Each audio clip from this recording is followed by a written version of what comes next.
سوق بل وحباد إلا وذا فرحيه كل وحتى هاي قف أنا أبا لوجلين هرميا ما أبا والله سعمل سعمل اللي مقل كرو محار عيني حاسمي أصحاب تاضو ماذا ما هتعلن والله وارن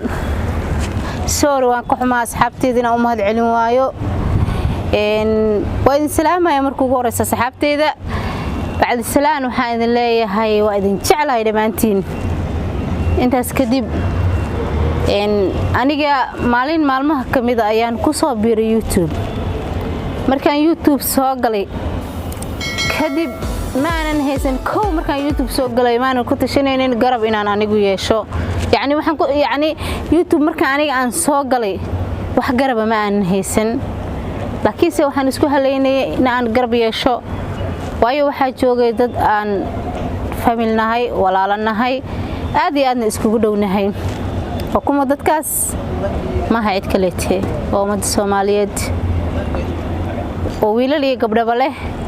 waan idin jecelahay dhamaantiin heerka maanta aan taaganahay adinka ayaa ii gaarsiiyay qof walba oo subscribe siiyay waxaan leeyahay waa mahadsantahay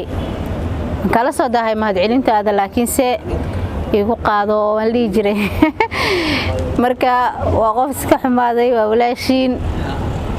waan ogahay dambigeyga laakiin se adinka ayaan maanta waxaan idin leeyahay iga raali ahaada heerkaad ii gaarsiisayna waan ku faraxsanahay waxaad ii gasheen abaal aan inaba soo koobi karin waxaan rabaa marka inaan idin mahad celiyo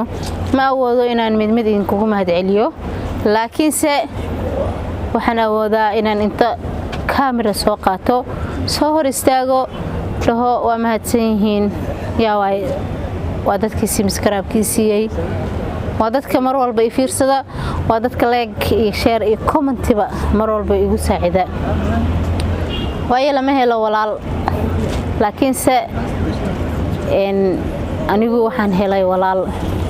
waxaan ku faraxsanahay in aan hay qof walaal haysto waxaan ku faraxsanahay in aan haysto garab waxaan ku faraxsanahay in aan haysto dad garbahayga taagan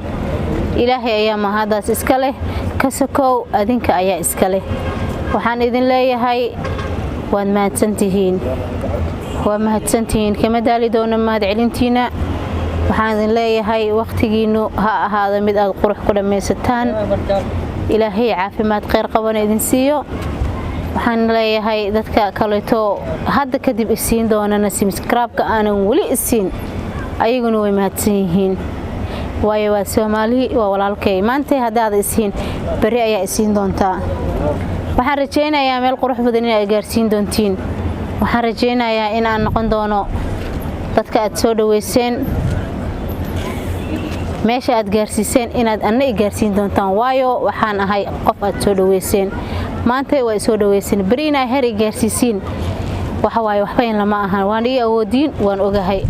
waana ku mahadsantihiin waxaa idin leeyahay noloshiina qurux ku dhameysta aad ayaa idin jecelahay mar walbana waxaan idin leeyahay waa mahadsantihiin waana mahadsantihiin